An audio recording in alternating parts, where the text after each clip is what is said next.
Hola, ¿qué tal? Buenos días. Esto es Semana. Nos conectamos una vez más con ustedes para hablar, por supuesto, de política en este 3 de octubre, porque el 29 de este mes todos los colombianos acudiremos para elegir alcaldes, gobernadores, concejales y diputados.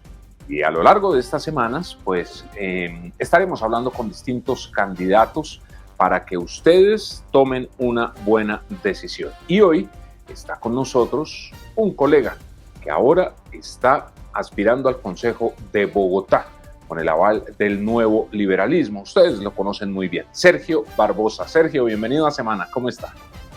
Buenos días, qué gusto saludarlos, qué gusto saludar Semana. Buenos días.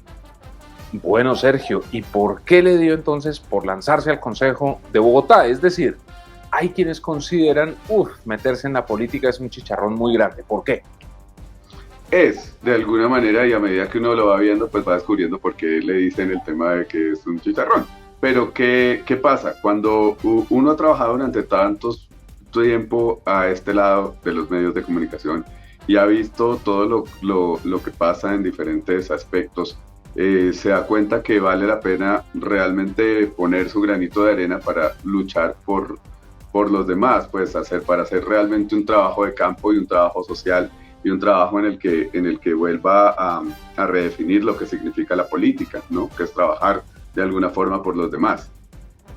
Claro, y sobre todo que tiene el aval de una colectividad que, si bien es cierto, tiene una historia política en nuestro país, pues para muchas personas, para muchos jóvenes, podría ser una colectividad nueva, ¿no? Estamos hablando del nuevo liberalismo que recientemente recibió nuevamente su personería jurídica, se la devolvieron. Sí, eso exactamente, pues sí, tiene todos los principios que nosotros conocemos de Luis Carlos Galán y toda la historia que tiene el partido y toda la historia que tienen las diferentes personas que han formado parte de él. Sí, Sergio, mire, usted por supuesto tiene una carrera muy reconocida en los medios de comunicación, ha tenido sus programas, la gente lo conoce. ¿Qué le dicen cuando lo ven en la calle? No le dicen, uy, ¿cómo se va a meter en política? O todo lo contrario, y le dicen, hombre, Sergio, mire, hagamos esto, ayúdenos con lo otro. Pues muchas veces, sí, efectivamente, pues la gente me conoce por haber hecho diferentes programas de televisión, pero sobre todo por haber formado nuevos talentos como Laura Tobón, Jessica Cediel, Daniela Álvarez, pues diferentes personas que llegaron de alguna manera a mí sin ningún filtro. Y pues eso precisamente es lo que yo pienso, que Bogotá está llena de talentos, de personas que sí quieren hacer, que quieren mostrar sus talentos, que quieren mostrar sus habilidades, pero probablemente entrar al medio es muy difícil y entrar a formar parte de esta escena cultural, de este distrito cultural que pretendo estimular, es bien complicado. Entonces, ¿por qué no pensar en cómo lograr que de esas localidades salgan esos talentos, nuevos talentos, de los que uno ve a toda hora en el Transmilenio, ve en las plazas, ve en los diferentes lugares, que son personas que realmente necesitan un estímulo y que eso de alguna manera genera nuevas oportunidades, ¿no? Bueno, pero mire que esto es muy interesante lo que nos está contando Sergio, porque entonces una de sus propuestas es justamente impulsar estos talentos que hay en Bogotá. En las 20 localidades seguramente hay muchísimas personas con grandes talentos. Sí, pero no solo digamos en la música, también si hablamos de la moda, por ejemplo, todo lo que significa la industria, la cadena textil, confección, la moda sostenible, donde hay muchas personas que trabajan de una manera honesta para que la moda, que es una de las industrias que más contamina, pueda realmente tener mejores prácticas. Todo lo que implica la moda circular, por ejemplo, todo lo que es la ropa de segunda mano que se vuelve a utilizar nuevamente, que tiene una segunda o una tercera oportunidad, y que vemos que Bogotá está lleno de tiendas en ese sentido, pero que realmente no hay algo que las agrupe, no hay un tema, no hay un estímulo, porque si bien es cierto pues que las personas que llegan al consejo están trabajando en otros temas que parecen prioritarios, pues obras, etcétera, nadie piensa realmente en un sector que genera un impulso muy importante para la economía y para las oportunidades. Entonces yo creo que en todos los lugares se pueden hacer cosas. Ya hemos estado trabajando, de hecho, haciendo desfiles para formar a las personas en cómo es una cultura de moda real, para que Bogotá sí se convierta en la capital de la moda, que no tiene sentido, en mi opinión, que la capital de la moda en Colombia sea Medellín y no Bogotá, cuando nosotros somos la capital. pero tal vez es porque ellos tienen un instituto que está dedicado realmente a la formación. Entonces, digamos, hemos estado trabajando con sectores como el sector de San Victorino, ahora próximamente vamos a estar trabajando con el sector de la joyería de las Esmeraldas, para que de alguna manera entiendan y vean cómo es realmente esa cultura de la moda para que encuentren nuevas oportunidades. Entonces, esa apuesta, que seguramente tendrá otro nombre, es que Colombia Moda se haga en Bogotá. No tanto Colombia Moda es una marca que ya existe, pero sí que exista por parte del distrito estímulo real, con conocimiento para todas estas industrias creativas y culturales, no solo la moda, sino, como le digo, también el rap, también hay personas que hacen música. Si uno se sube al Transmilenio, lo único que ve es arte y cultura. ¿Y cómo canalizarlo? De esa manera, pues de muchas maneras. Lo mismo que uno puede pensar en otras áreas, como los creadores de contenido, por ejemplo, y no crear una facultad, como dice otro candidato, que crear una facultad de una universidad distrital, sino simplemente desde el colegio, a través de técnicas, irles estimulando a todos esos muchachos que tienen este interés de trabajar con las cámaras, de trabajar con un celular, a crear sus propios contenidos, y cómo pues los influencers de alguna manera pueden tener algún tipo de participación universitaria. Yo en este momento, por ejemplo, estoy dictando clases y ahorita voy para la Tadeo, donde estoy dictando pues precisamente unas clases para personas de diferentes áreas relacionadas que quieren dedicarse a los contenidos digitales. Entonces, ¿por qué no pensar en estimularlos desde edades tempranas?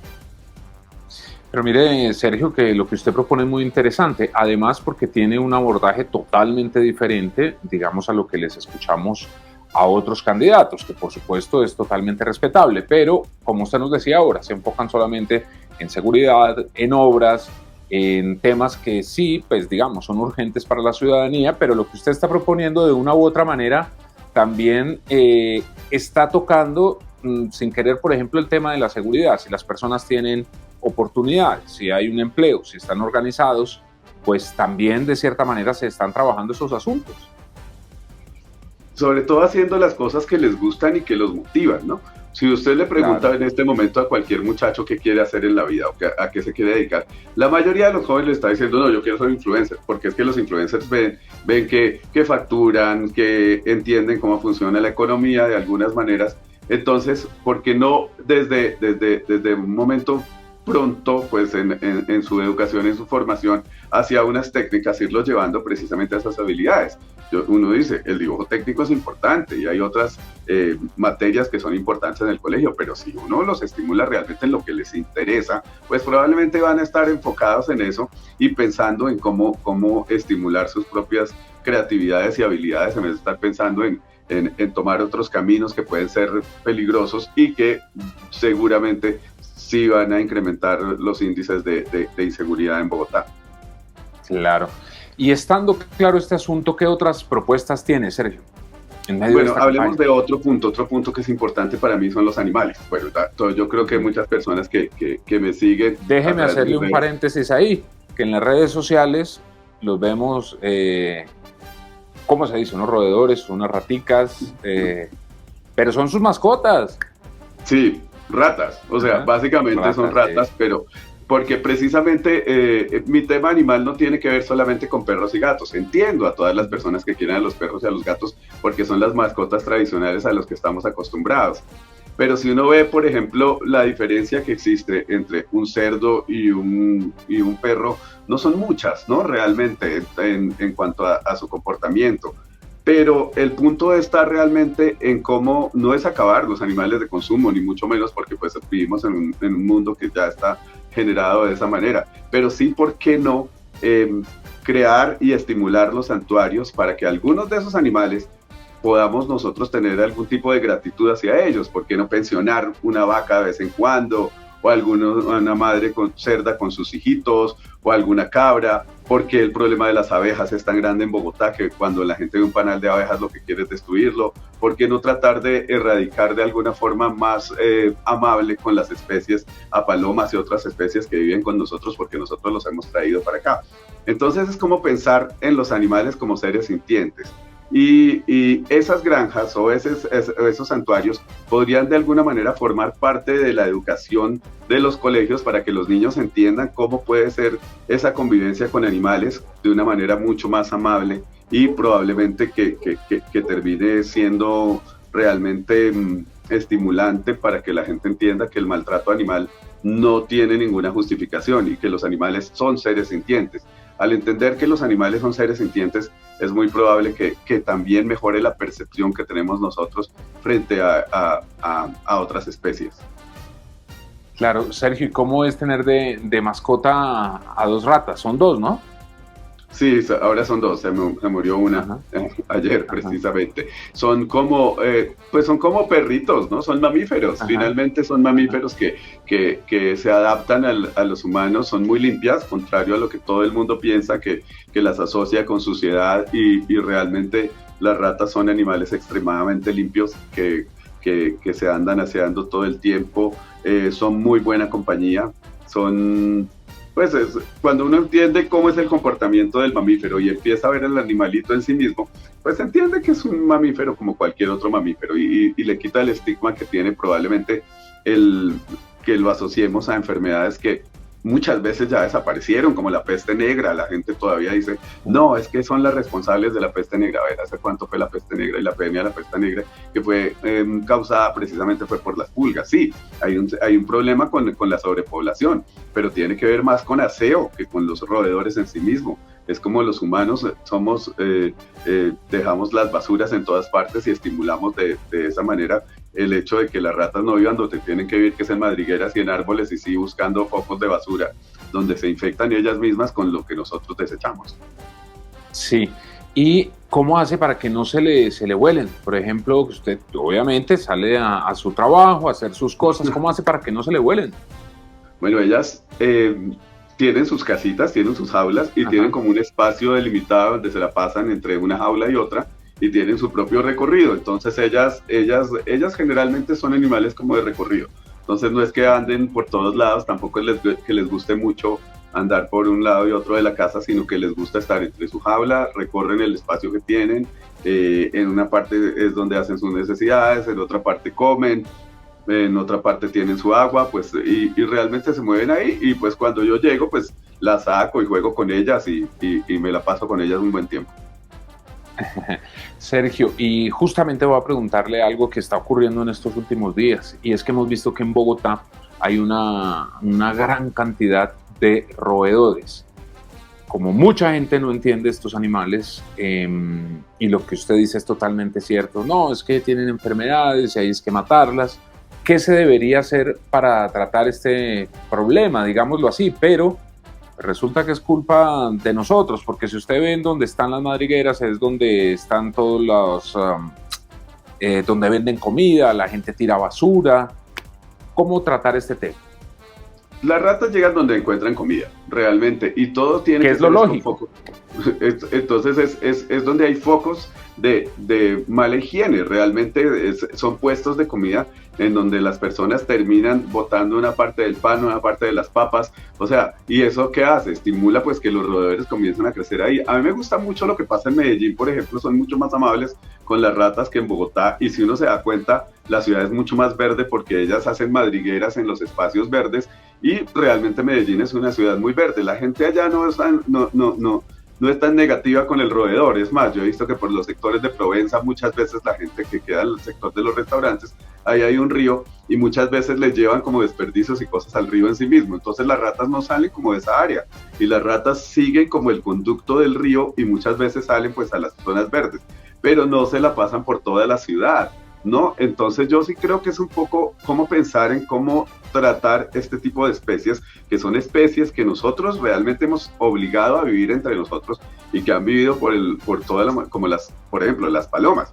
Usted ve que las palomas conviven y la gente no tiene tanta resistencia hacia las palomas. Y una paloma también es un poco de infección, pero uno no se le acerca a una paloma, uno a la paloma no la coge y la paloma no la molesta. Es más, cuando está en los parques, la gente hasta les compra maíz, ¿no? Y realmente también podría ser un poco de infección. Un poco es la percepción hacia la especie y el trato y el manejo sobre las basuras y la limpieza, que es donde está realmente el problema.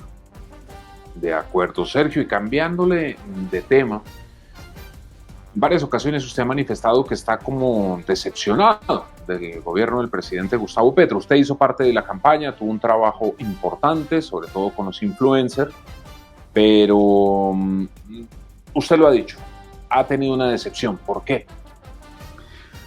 Bueno, el punto no es la decepción del líder en sí mismo, el punto es la decepción del manejo realmente que se ha hecho burocráticamente, de la elección de las personas que tal vez no eran las personas adecuadas para estar en ese cargo, tal vez es el tema de la improvisación.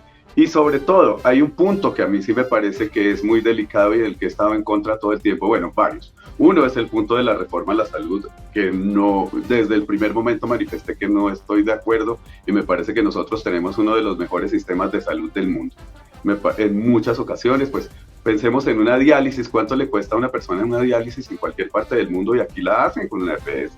Esas son cosas que probablemente no vemos. Tratamientos de alto costo que le dan a muchas personas en Colombia, que uno dice en otros países eso no es fácil. Implementar un sistema de salud como se tiene en España es muy difícil porque Colombia es un país absolutamente rural. Bueno, hay muchas cosas que me parecen que no van, pero otro punto, y el punto que tal vez más me raya, como decimos ahora, tiene que ver con el trato a la prensa, pues como esa estigmatización que hay hacia la prensa, que llaman desde el gobierno en sí mismo la prensa tradicional, la prensa hegemónica. Es ponerle unos adjetivos a la prensa. Yo, que he formado parte de la prensa, le puedo decir, y se lo puedo decir aquí, y seguramente usted también lo conoce, es que por ejemplo, estaba en el canal RCN, entonces no, el canal RCN que pertenece a una de las familias, pregúnteme cuántas veces la familia Ardila me dijo a mí, haga una nota de esto o quite una nota de esto o trabaje con eso. No, los periodistas seguimos siendo éticos, seguimos trabajando en nuestras salas de redacción. Sí tenemos jefes, pero nosotros tenemos criterio. Entonces uno no puede decir que todos los periodistas estamos vendidos o que los periodistas pertenecemos a una élite o que los periodistas estamos en contra de un sistema.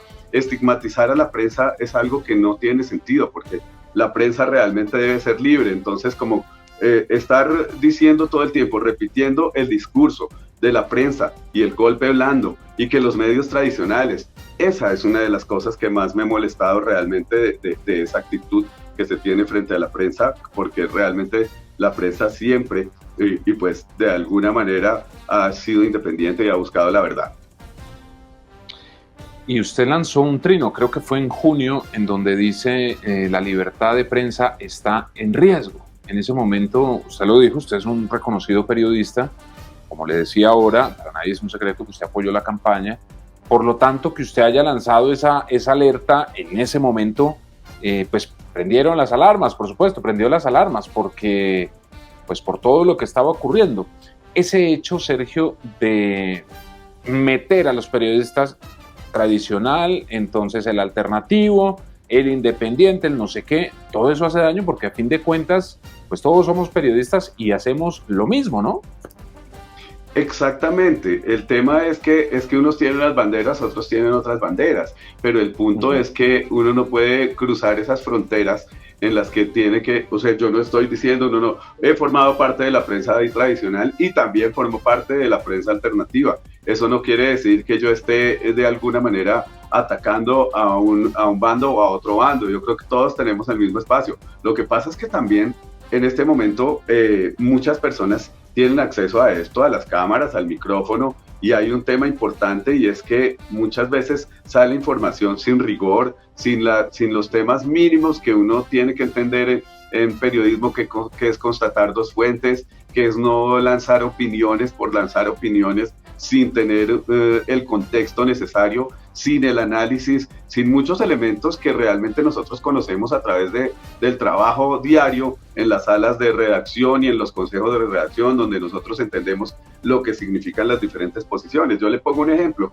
Yo arranqué como Vicky, por ejemplo, en el noticiero QAP, y en el noticiero QAP teníamos dos jefes que eran de dos corrientes completamente diferentes. Pues era María Isabel Rueda, que era de derecha. Las Marías.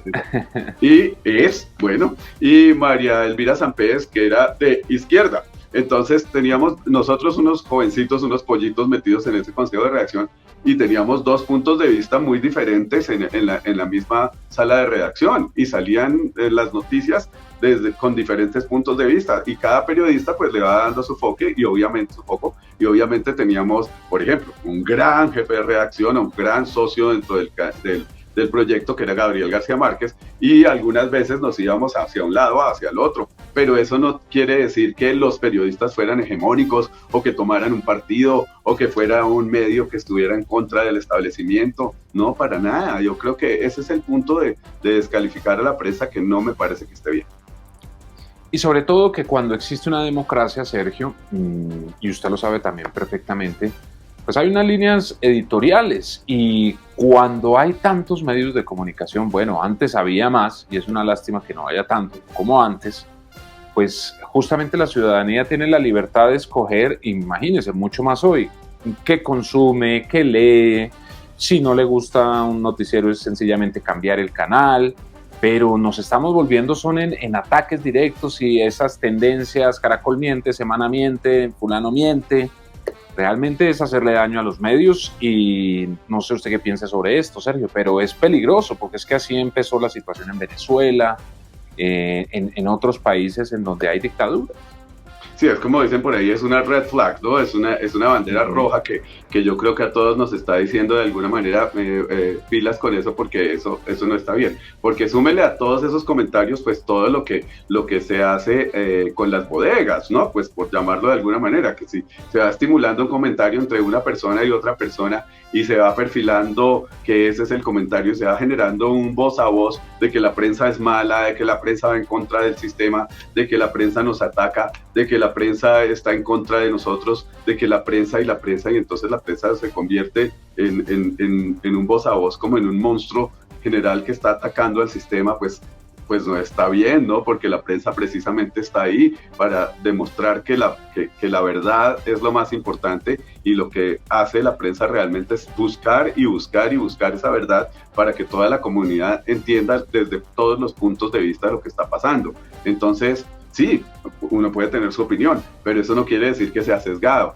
Pero ese tipo de conductas que llevan ese tipo de rutinas digitales sí hace que exista, que se creen esas tendencias en la opinión general de que la prensa sí realmente está causándole daño al sistema y que está generando golpes blandos y yo no sé qué más cosas. Claro. Y entonces, por esta razón, Sergio, es que usted define pedir el aval o recibir el aval del nuevo liberalismo. Es decir, en algún momento se hubiera podido pensar que tal vez usted hubiera estado con sectores del pacto histórico. Sí, de acuerdo, es un tema más, fue como un proyecto en el que antes de llegar al pacto también, nunca estuve formando parte del pacto realmente como pacto, pero sí apoyando a un líder, pues sí, con ideas. Y antes siempre he hablado con Juan Manuel Galán y con las personas del nuevo liberalismo, antes de que empezara como el proceso de apoyar a la campaña del presidente. En ese sentido ya estaba formando parte, no del partido, pero sí estaba muy cercano al nuevo liberalismo. Entonces volví, de alguna manera, como el hijo vuelve a casa, entonces volvimos a hablar con Juan Manuel, y Juan Manuel me dijo, esta vez sí, y vamos por este lado, y pues ahí estaba muy cerca de la campaña en este momento, y pues haciendo lo que más pueda para que Bogotá tenga un nuevo estilo para Bogotá. Y hay un tema importante que no quiero que me escape, y es la comunidad LGTBI, que también pues formo parte y me parece importante trabajar. Pero a ver, los gays y las lesbianas tienen su espacio ya muy definido, y pues de alguna manera han ganando un territorio, pero dentro de toda la comunidad tal vez las personas más vulnerables son las mujeres trans. ¿Por qué las mujeres trans? Porque están en un limbo, y si usted ve, hay muy pocas mujeres transgénero que estén trabajando en temas diferentes a la prostitución o el estilismo, y muchas veces existen leyes para ellas dentro del distrito en sí mismo, pero no las conocen.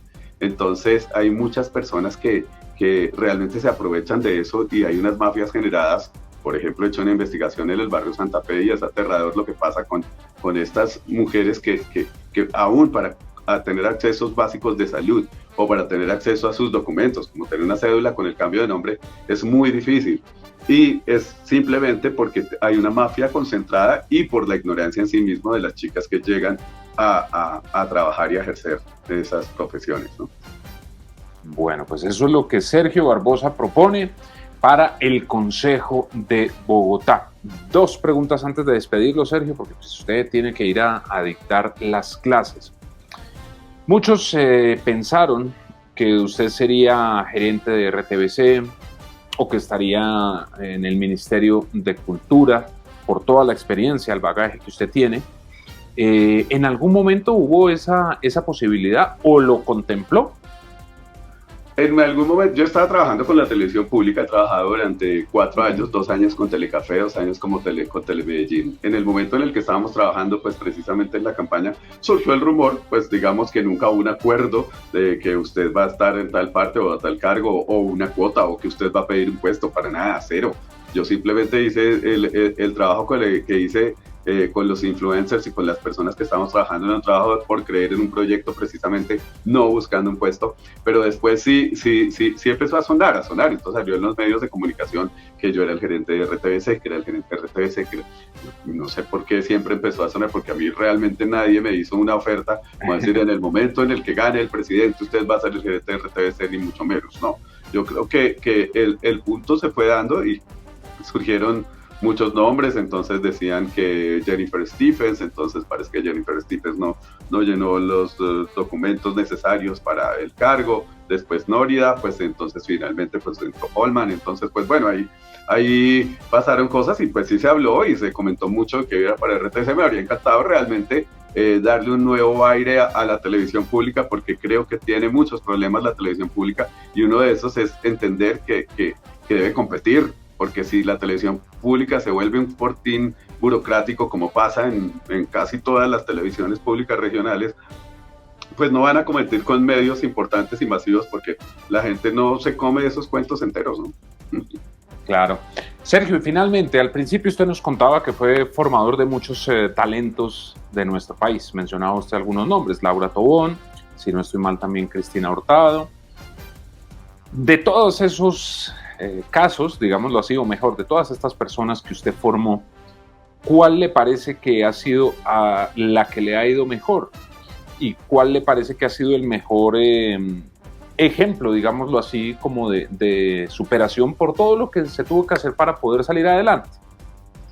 Pues cada una tiene un proceso distinto y son ejemplos diferentes, pero yo diría que alguien que está entendiendo muy bien cómo se mueve el medio y hacia dónde vamos, yo creo que es Laura Tobón. Yo creo que Laura Tobón ha ido entendiendo un poco cómo permear y pasar de la televisión a una influencer, cómo se ha ido metiendo en el mercado de la moda nacional e internacional, cómo ha logrando entrar a marcas importantes, cómo se ha empezado a mover de alguna manera en diferentes aguas. Pues me parece que ella ha entendido muy bien cómo han cambiado, digamos, los tiempos en los medios de comunicación, y me parece que en este momento está muy vigente, precisamente gracias a esa manera de entender y de ir capitalizando sus propios activos digitales que ganó en televisión y se ha ido llevando pues a otras plataformas. Un poco es entender cómo funciona este nuevo mercado de un nuevo divismo, por llamarlo de alguna manera, que ya no tiene que ver con salir en el prime time a las 7 de la noche o a las 9 o formar parte del selecto grupo de presentadores, sino entender que hay unas nuevas dinámicas en el mundo digital. Bueno, pues Sergio Barbosa, candidato al Consejo de Bogotá. ¿Cómo le número lo puedo dar? El 19. Claro, 19. 19 no del liberalismo. Bueno, entonces ahí está. Es muy fácil y también es bueno, Sergio, contarle a nuestros televidentes que en los próximos días haremos una pedagogía aquí en Semana para que conozcan el tarjetón para la Alcaldía de Bogotá y para el Consejo. Es muy sencillo, pero para que ustedes lo conozcan y sepan cómo votar. En el caso de Sergio Barbosa, buscarán el Nuevo Liberalismo y el número 19.